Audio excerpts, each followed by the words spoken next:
দেশ কাতলা সেন কাদেরিয়া কামিল MA মাদ্রাসা। উনি আপনাদের এই এলাকার শতবর্ষী একজন আলেম, তাই না? মাশাআল্লাহ। আমি এসে সালাম দিলাম, কথা জিজ্ঞেস করলাম, বয়সের ভারে হয়তো চিনতে পারছেন না, বুঝতে পারছেন না, কিন্তু তারপরেও এরকম শতবর্ষী ওলামায়ে কেরাম তারা আমাদের জন্য রহমত, ঠিক কিনা বলেন? আলহামদুলিল্লাহ, উনি আজকের প্রোগ্রামের সভাপতির আসন অলঙ্কৃত করেছেন, আমরা অত্যন্ত খুশি হয়েছি। আজকের এই প্রোগ্রামে উপস্থিত আছেন ময়মনসিংহ জেলা শহরের বিভিন্ন পর্যায়ের ব্যবসায়ী ভাইয়েরা, চাকরিজীবী ভাইয়েরা, শ্রমজীবী ভাইয়েরা, ছাত্র বন্ধুরা, পর্দার আড়ালে মহিলা প্যান্ডেলে অবস্থানরত আমার মায়েরা এবং বোনেরা, আইন শৃঙ্খলা বাহিনী পুরো জেলা শহর সিকিউরিটি প্রোটোকল দিয়ে ঘিরে রেখেছে, আমি দেখলাম। মাশাআল্লাহ, আমি মুগ্ধ হয়েছি। এখানে জয়েন্ট ভেঞ্চারে সিকিউরিটি প্রোটোকল কাজ করেছে। আমি নামার পরেই দেখলাম ওখানে ফায়ার সার্ভিসের সদস্যরা আছেন, পুলিশ বাহিনী, বিজিবি দেখলাম, আমার র্যাবের ভাইয়েরা, তারপর বিভিন্ন পেশার আইন শৃঙ্খলায় নিয়োজিত ভাইয়েরা এবং ভলান্টিয়ার্সদের তো আলাদা পোশাকে আছে মাশাআল্লাহ। সাংবাদিক বন্ধুরা, মিডিয়া কর্মী, ইউটিউবার্স, আমি সবাইকে আবারও শুভেচ্ছা জানিয়ে শুরু করতে চাই।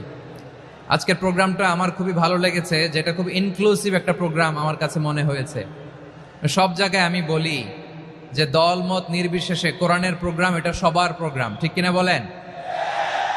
আমি খুশি হয়েছি যে আমাদের বিএনপির প্রিন্স ভাই ওনার পুরো টিম নিয়ে, জেলা বিএনপির টিম নিয়ে আমাদেরকে ফুল দিয়ে বরণ করেছেন। আমাদের সকলের প্রিয় আকন্দ ভাই বাংলাদেশ জামায়াত ইসলামীর পক্ষ থেকে পুরো টিম নিয়ে ফুল দিয়ে বরণ করেছেন। তার চেয়ে অবাক করা বিষয়, বৈষম্য বিরোধী ছাত্র আন্দোলনের ভাইয়েরা, প্রতিনিধিরা, তারাও এসে ফুল দিয়ে আমাদেরকে বরণ করেছেন।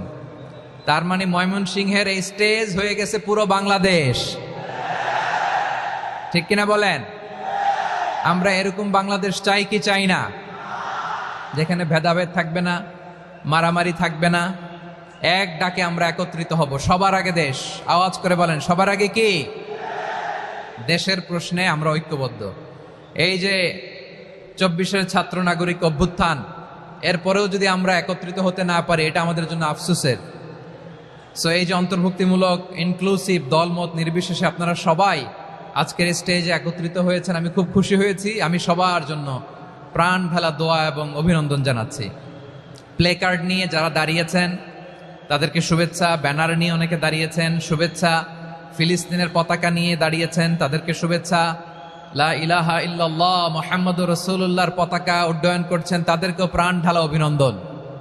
আমার প্রিয় ভাইয়েরা, আমি চাইবো যে 1 থেকে 1.5 ঘন্টা আমরা একটু নিশ্চুপ থাকি, সুশৃঙ্খল পরিবেশের জন্য। সব জায়গায় নিশ্চুপ, 2-1 জায়গায় একটু ঠিকঠাক হচ্ছে, আপনারা ঠিক হয়ে হয় বসে যাবেন, নয় দাঁড়িয়ে শুনবেন। আওয়াজ করা যাবে না আজকের এই প্রোগ্রামে। আওয়াজ করবেন? রোজা রাখছেন না সবাই? হ্যাঁ, অধিকাংশ রোজা, আমরা সবাই রোজা। সো রোজা রেখে শাউট করে কথা বলাও আমার জন্য কষ্টকর। আমি এই সহযোগিতাটুকুন চাইবো। সবাই রোজাদার, এই যে হাজার হাজার লাখো জনতা আমি দেখতে পাচ্ছি, নিজের সেফটি সিকিউরিটি এনশিওর করে মুভ করবেন। সামনে গেলেও দেখে শুনে, পেছনে গেলে দেখে শুনে, কোনো দুর্ঘটনা, হতাহতের ঘটনা যাতে না ঘটে। ময়মনসিংহের জেনজি তারা যে সুশৃঙ্খল, আজকে গোটা বিশ্বকে দেখায় দিতে হবে এখান থেকে, ঠিক কিনা বলেন? মাশাআল্লাহ। আমার প্রিয় ভাইয়েরা, আসুন আমরা কাল বিলম্ব না করে মহাবিশ্বয় মহাগ্রন্থ আল কোরআন আল কারিম থেকে তাফসীর শুনি, যেহেতু এটা তাফসীরুল কোরআনের প্রোগ্রাম। আর কোরআনের প্রোগ্রামের একটা আদব আছে, একটা বৈশিষ্ট্য আছে, এখানে হট্টগোল করা যায় না। হট্টগোল করা যায়? যায় না। মাশাআল্লাহ, মাশাআল্লাহ। নিজ দায়িত্বে আইন শৃঙ্খলা বাহিনী থামতে বলবে, স্বেচ্ছাসেবকরা থামতে বলবে না। আপনি দায়িত্বশীল। আজকে আপনি হচ্ছেন এই প্রোগ্রামের হোস্ট, আমি guest.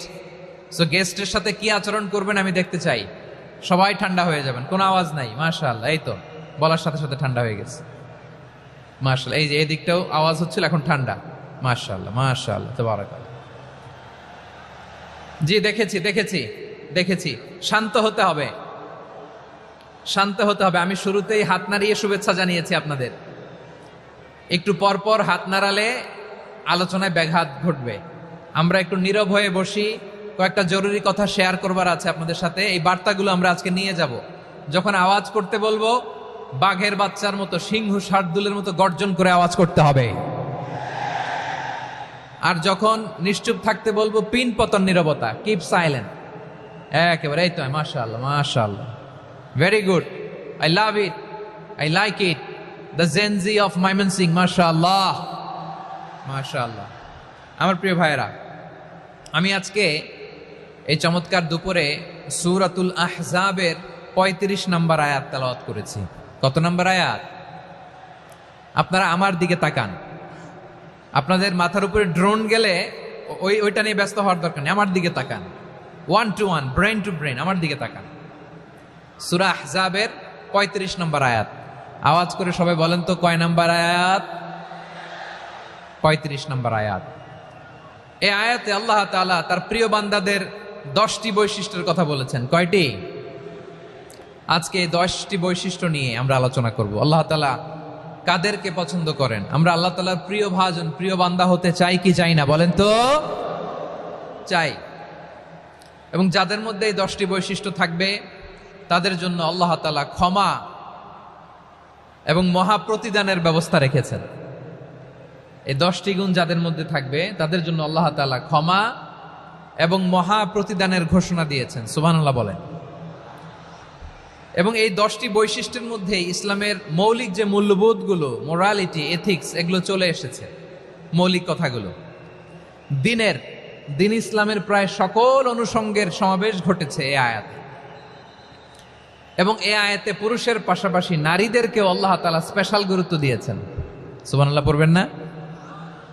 Gender equality in terms of getting rewards, প্রতিদান বা সওয়াব পাওয়ার দিক থেকে ইসলামে নারী পুরুষ সমান।